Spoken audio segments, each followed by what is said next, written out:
Hello and welcome to the week one edition of the Monster Pod here on thelines.com. Yes, it's a new season, and with that we get a new name and a new partnership, as you see if you're watching us over on the video side of things.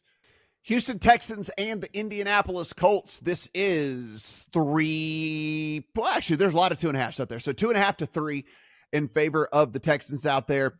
48.5 is our total. There is 149 available from a total standpoint. A game in which I have absolutely no interest in betting, but I am so intrigued to watch. I need to see what this Texans team looks like in year number 2 under CJ Stroud. No team in the offseason got more helium than the Houston Texans. This was a squad where they go and they get Stephon Diggs. How's he going to fit in? What's that going to look like? How is all this going to work out? Joe Mixon being in the backfield. I want to see all that. Very small sample size on Anthony Richardson last year.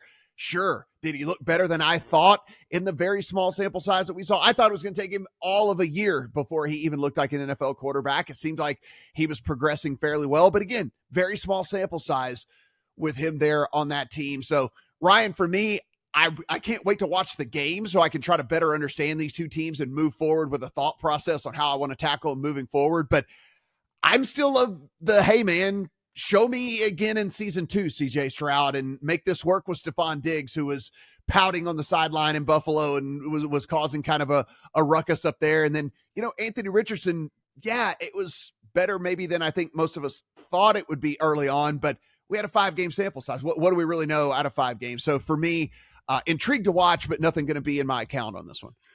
Yeah, I mean, probably a boring answer because I'm kind of the same. I cannot wait to watch this football game. I agree with you. Like, the Texans were definitely a team that got a ton of helium. I picked them to go to the AFC Championship game. I think they're a legit club. I also, given any opportunity, would just absolutely pump the tires of the Indianapolis Colts all off season. So I'm very interested to see. I'm just really bullish on Shane Steichen as a play caller, as a talent maximizer.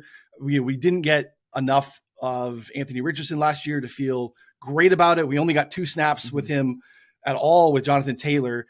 This is an offensive line that had the perception of being really good for years. And I think it was like just everyone loved Quentin Nelson, but like the rest of it was pretty bad. Well, now it's a really good offensive line. And now you have a dynamic tandem in the backfield that can do a lot of things. And part of it is I've been kind of an Anthony Richardson guy from the jump. And just the way he was asked to win at Florida, I don't think was really fair. We quote his completion percentage, but the guy was basically just asked to win 20 plus yards and on the seams. And there's no layup scheme for him at all at his time in Florida. So I'm bullish on the fact that Shane Steichen can get more out of him. These games were pretty tightly contested. Both times that we saw them last year, even kind of week 18 last year was basically a play-in game for the playoffs. So I'm interested to see. Obviously, the Colts in the secondary are a liability.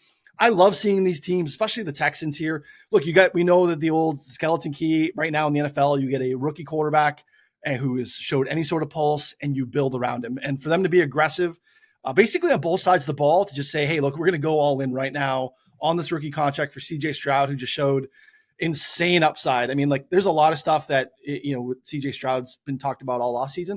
When you don't take sacks and you don't turn the football over, that translates. And so to continue to see, obviously we know growth isn't linear, but I think he does continue to take steps. The offensive line was like just beat up last season. Like, there's no continuity there, not a good offensive line. And now it's way better and healthy entering the season. So there are ways for the Texans to take strides here. I would maybe, like, if you like to get into the teasers, maybe a Wong teaser here on the Colts at home. I mean, we could tease them up to 8.5 would be interesting if you think this is close. Like, I think it probably is. I have a little bit of interest maybe on the Texan side, but like I said, I can't really pick a lane. I'm just fascinated to watch these 2 young quarterbacks, these play callers that I'm bullish on. And I think it's probably just a good football game to watch if we didn't have to have betting interest in it. 42.5 is the rushing total for Anthony Richardson, Steven. That's the one that I'm at least kind of sitting on and looking maybe to get a play in. I mean, if you listen to what they're saying, is he going to run less because we're scared about injury, and like getting the comps to like asking Steph Curry to not shoot threes and stuff. So like, I imagine Anthony Richardson is going to get the designed runs along with the stuff that he just improvises out there. We saw what Lamar Jackson did whenever he is asked to, kind of put on the cape and do some different things in game number 1 of the season. So 42.5 is at least somewhat interesting for me on Anthony Richardson. That might be the only one that does make it into the account for me out of this game. What say you? Yeah, I think generally speaking, I'm going to be skeptical of rushing unders on the Colts this year for props and passing overs, right? I mean, this is a team with a top 5 projected offensive line with Shane Steichen at the helm, who led the Eagles to one of the most dominant rushing offenses we've seen in a generation a couple of years ago, where they almost beat the Chiefs in the Super Bowl. So this is a stay away for me. I'm not going to bet it. I'll tell you what I'm watching for.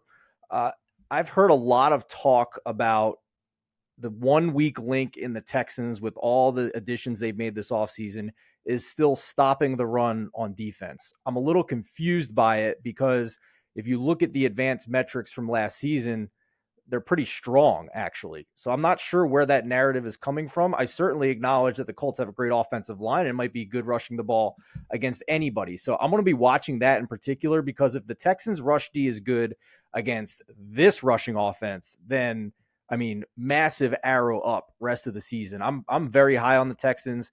I have them number 3 in my power rankings to start the year. I think, this rookie contract cheat code is for real, and they're taking advantage of it. So the other thing I'll just mention is, Ryan mentioned that play-in game last year. I mean, that was all starters, everybody all go. Texans were 1.5 point favorites in that game.